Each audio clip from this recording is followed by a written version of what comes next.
नमस्कार फ्रेंड्स, स्वागत है आपका हमारे YouTube चैनल दी अंकित राठी में। जैसा कि आपको पता ही है, यूपी टेट और सुपर टेट के लिए हमारी ज्योग्राफी के MCQs की एक प्रैक्टिस सेट सीरीज चल रही है, जिसका आज प्रैक्टिस सेट 9 हम करने जा रहे हैं। कल हमने जो प्रैक्टिस सेट किया था वो चैप्टर वाइज था, घास के मैदान से, विश्व के घास के मैदान। लेकिन आज आपके लिए फिर से एक मिक्स प्रैक्टिस सेट है और आपकी डिमांड होगी आगे चैप्टर वाइज कराने की, तो वो भी कराया जाएगा। ठीक है, चलिए तो बिना देरी किए शुरू करते हैं आज का प्रैक्टिस सेट। और ये रहा स्क्रीन पे आपका क्वेश्चन नंबर 1, जो कि दिया गया है, भारतीय उपमहाद्वीप में सबसे बड़ा मैंग्रोव दलदल कहाँ मिलेगा। आपके ऑप्शन दिए गए हैं, सुंदरवन, कच्छ, मुंबई तट से दूर और केरल। बताइए फ्रेंड्स, राइट आंसर क्या हो जाएगा आपका। फटाफट कमेंट कीजिए अपना राइट आंसर। कहाँ पाया जाता है भारतीय उपमहाद्वीप में मैंग्रोव दलदल। आपको पता ही होगा, कल भी इस तरह का क्वेश्चन आया था प्रैक्टिस सेट में।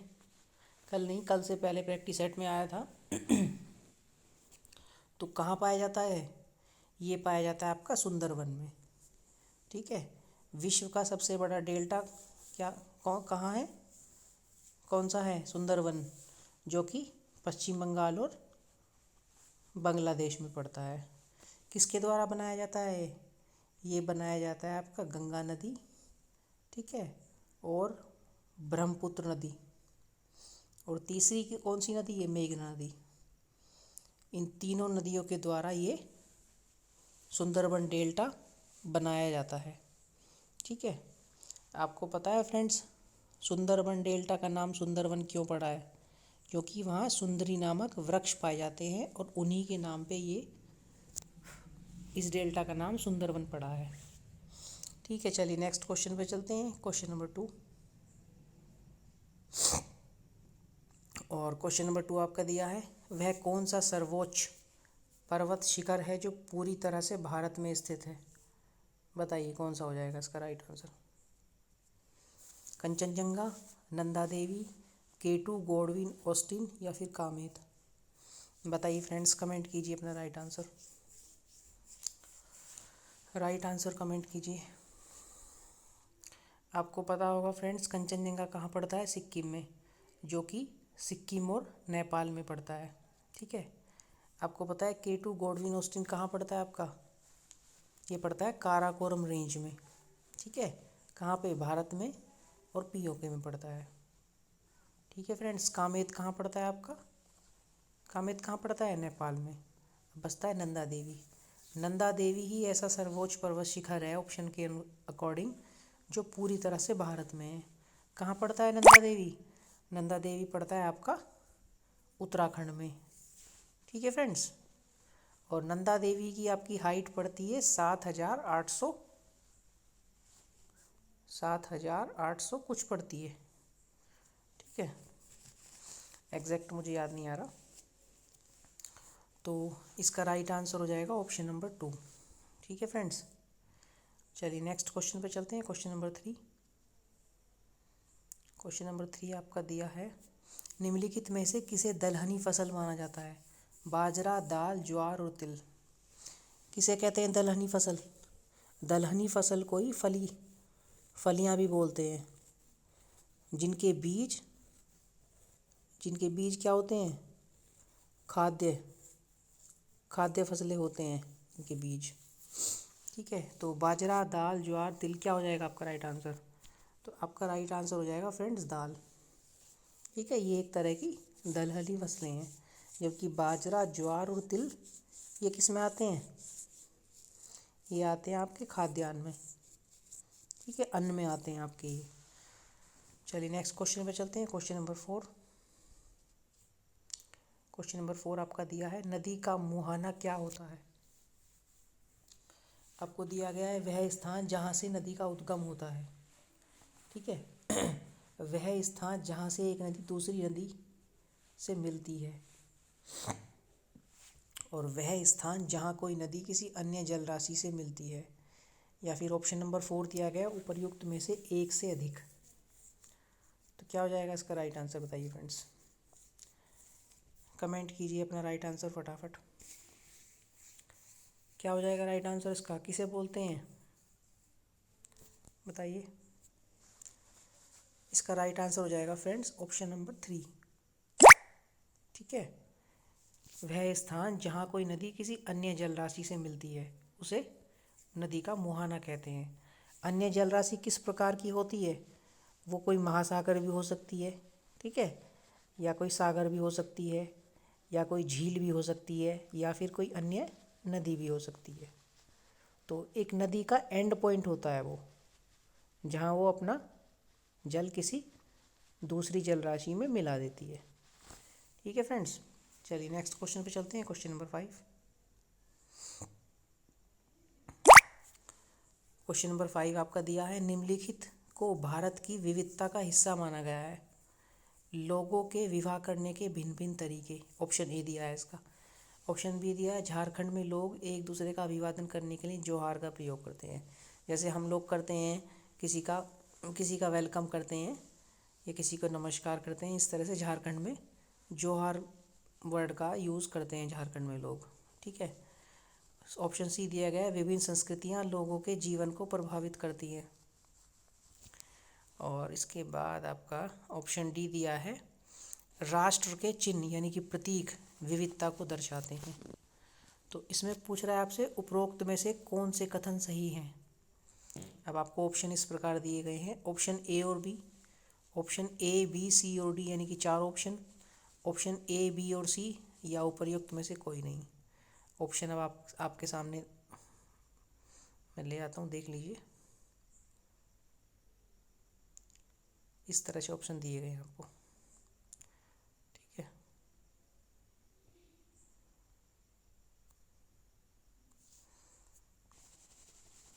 बताइए फ्रेंड्स, कमेंट कीजिए इसका राइट आंसर क्या हो जाएगा।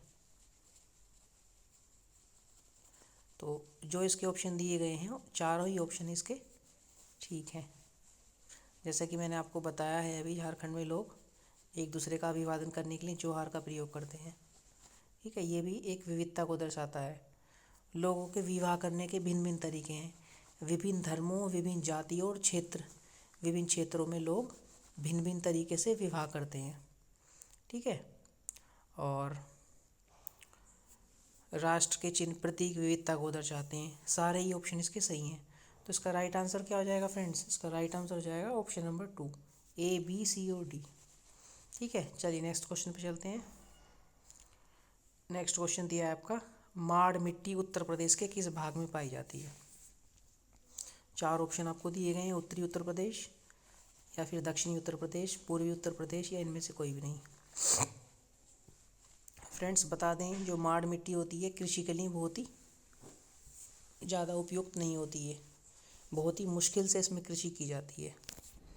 ठीक है, इसमें 60% सिलिका होती है। ठीक है फ्रेंड्स, और 15% इसमें आयरन होता है। 60% सिलिका और 15% इसमें आयरन होता है। ठीक है, और 25% क्या होता है,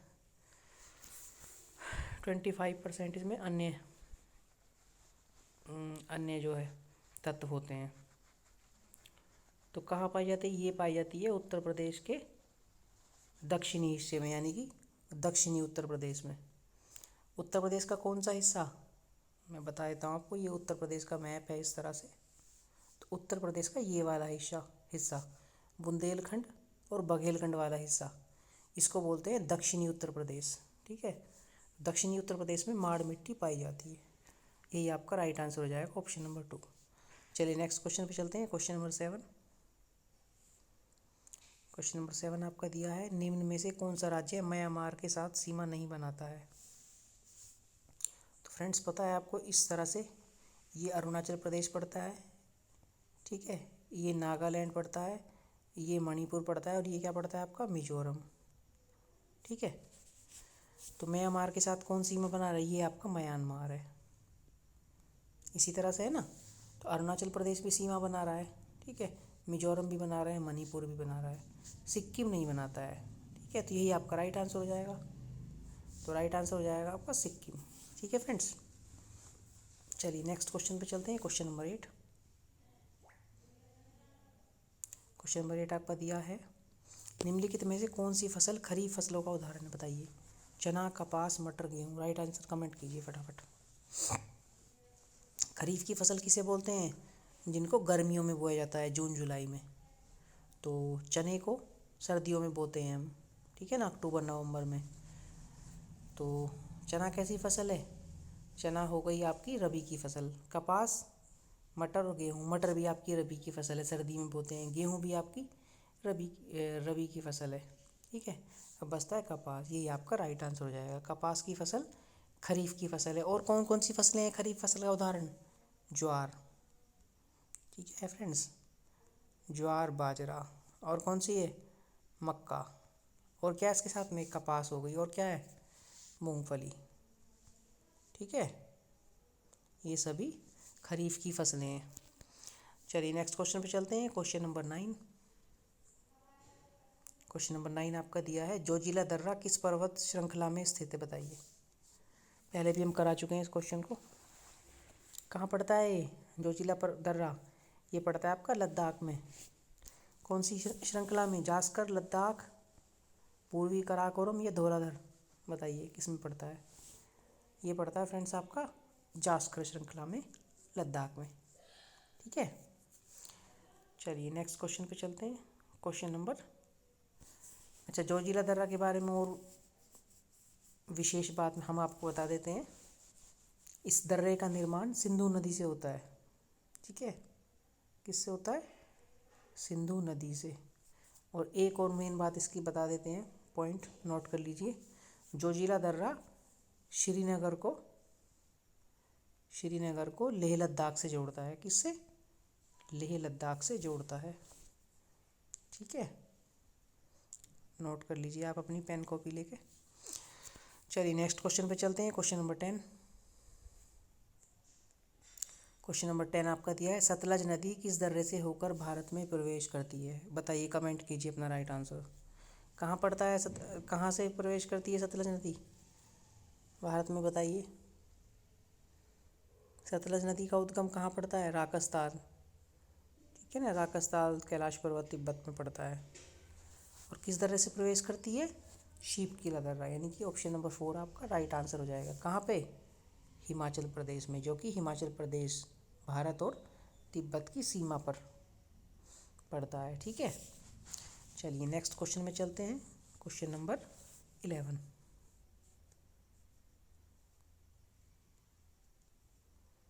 लगता है क्वेश्चन नंबर, हाँ ठीक है, क्वेश्चन नंबर 11। उड़ीसा में लोह अयस्क कहाँ स्थित है, मयूरभंज जिला, केंदुझर जिला, तीसरा ऑप्शन 1 और 2 दोनों, या फिर कोरापुट जिला, बताइए।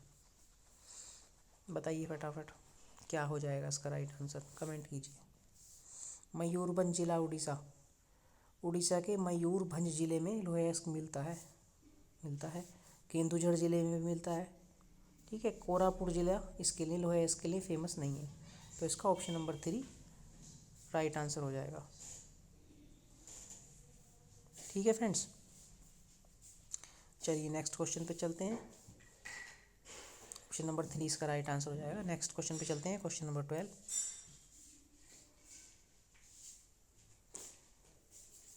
क्वेश्चन नंबर 12 आपका दिया है, पृथ्वी के चुंबकीय क्षेत्र के लिए जिम्मेदार है, मेंटल, क्रस्ट, बाहरी कोर या आंतरिक कोर, बताइए। आपको पता है ना पृथ्वी की परत को किस तरह से बांटा गया है। सबसे पहली ऊपर वाली परत को बोलते हैं क्रस्ट, ठीक है ना, क्रस्ट। और बीच वाली को बोलते हैं मेंटल या प्रवर, ठीक है। और तीसरी वाली परत को बोलते हैं बाहरी कोर। और उसके बाद आंतरिक कोर। जो बाहरी कोर होती है वो तरल पदार्थ से बनी होती है, ठीक है।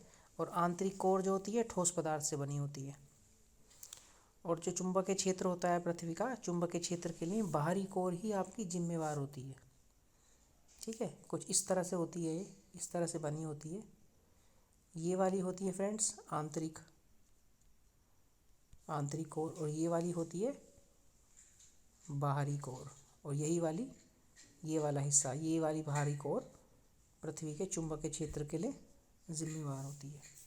ठीक है फ्रेंड्स, चलिए नेक्स्ट क्वेश्चन पे चलते हैं। Question number 13। क्वेश्चन नंबर 13 आपका दिया है पाक योंग हवाई अड्डा डैश में स्थित है। कहाँ स्थित है? सिक्किम, असम, अरुणाचल प्रदेश या नागालैंड? बताइए फ्रेंड्स, कमेंट कीजिए अपना राइट आंसर। कहाँ है, कहाँ पड़ता है पाक योंग हवाई अड्डा? तो ये पड़ता है फ्रेंड्स आपका सिक्किम में। ठीक है, और ये सिक्किम का एकमात्र हवाई अड्डा है। ठीक है, एक ही हवाई अड्डा है सिक्किम में, और पूर्वोत्तर भारत का एकमात्र कैसा हवाई अड्डा है ये? बताइए, किसी को पता है तो कमेंट कीजिए।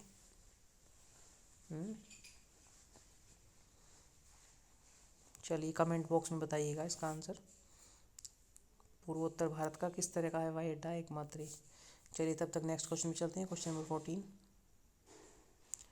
क्वेश्चन नंबर 14 दिया है कौन सा राज्य उत्तर पूर्व की 7 बहनों का हिस्सा नहीं है?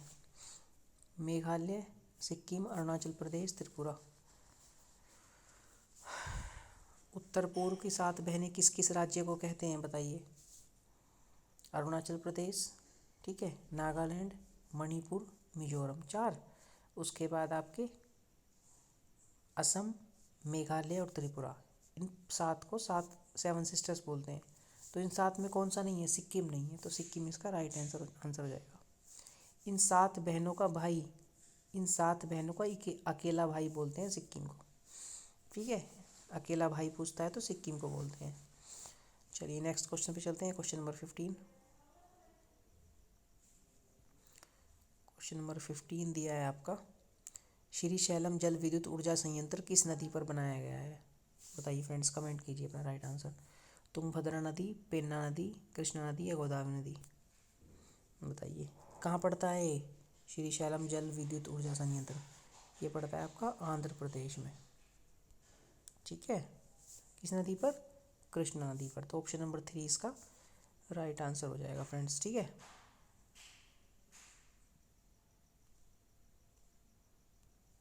चलिए नेक्स्ट क्वेश्चन पे चलते हैं। Question number 16। क्वेश्चन नंबर 16 दिया है ऋतु परिवर्तन पृथ्वी की गति के किस विशेष अभिलक्षण के कारण होता है? सूर्य के चारों ओर परिक्रमा, पृथ्वी का झुकाव, नंबर 3 1 और 2 दोनों, और इसके बाद उपर्युक्त में से एक से अधिक। बताइए किस लिए होता है ऋतु परिवर्तन? किस लिए होता है? सूर्य के चारों ओर पृथ्वी का परिक्रमण। हाँ, ये तो सही है। सेकंड ऑप्शन पृथ्वी का झुकाव। पृथ्वी कितनी झुकी हुई है अपने अक्ष पर? 23.5 डिग्री। ठीक है ना, ये भी सही है। तो ये दोनों सही हो जाएंगे, 1 और 2। तो 1 और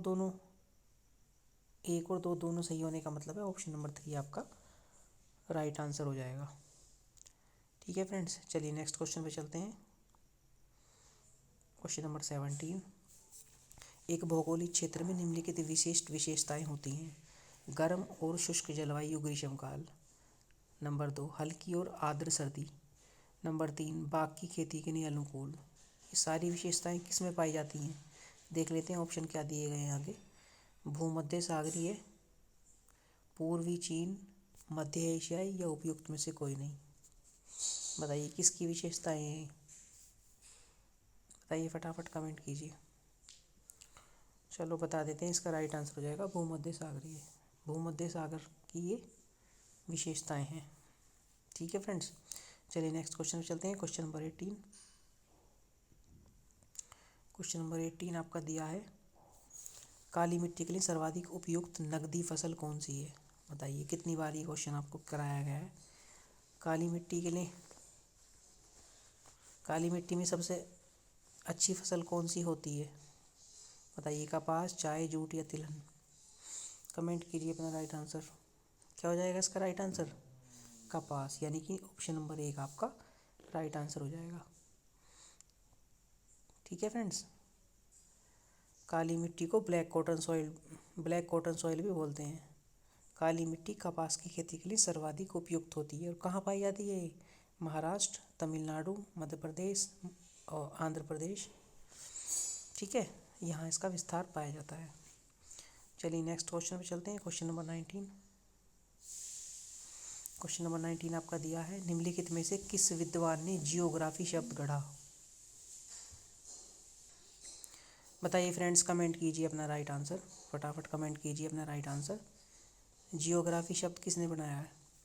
आपको बता देते हैं, जियोग्राफी शब्द दो ग्रीक शब्दों के योग से बना है। जियो, ठीक है, प्लस ग्राफी। जियो का अर्थ है पृथ्वी, ठीक है, और ग्राफी का अर्थ है की संरचना, की संरचना या क्या के बारे में लिखना। तो इसका मतलब हुआ पृथ्वी के बारे में लिखना या फिर पृथ्वी की संरचना, जियोग्राफी का मतलब। तो किसने दिया था ये शब्द सबसे पहले?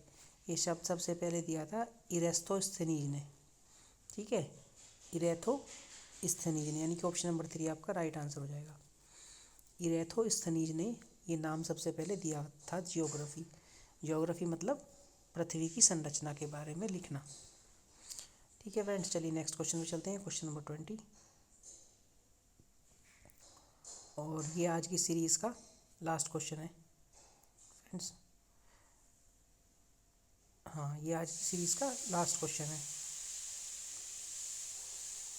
निम्नलिखित में से कौन सी पृथ्वी की सबसे निकटतम परत है जिसमें सभी मौसम घटित होते हैं? 4 ऑप्शन आपको दिए गए हैं, मध्यमंडल, क्षोभ मंडल, आयन मंडल और समताप मंडल। बताइए फ्रेंड्स, पृथ्वी की कौन सी परत है जिसमें सभी मौसमी घटनाएं होती हैं और पृथ्वी की सतह के सबसे निकटतम है? इसका ऑप्शन आपको इसका आंसर आपको कमेंट बॉक्स में बताना है, ठीक है। और हाँ, कमेंट बॉक्स में इसका आंसर आपको बताना है। और यदि सेशन आपको पसंद आया है तो प्लीज़ सेशन को लाइक कीजिए, अपने फ्रेंड्स को शेयर कीजिए, ठीक है। और जो लोग चैनल पर नए हैं वो चैनल को प्लीज़ सब्सक्राइब कर लीजिए, ताकि हमारी आगे आने वाली सभी वीडियोस की नोटिफिकेशन टाइम टू टाइम आपको मिलते रहें और उसका आप लोग समय से लाभ उठा सकें। ठीक है, चलिए मिलते हैं फिर कल एक नई वीडियो में। तब तक के लिए अपना ध्यान रखिए। Bye bye, take care, thank you.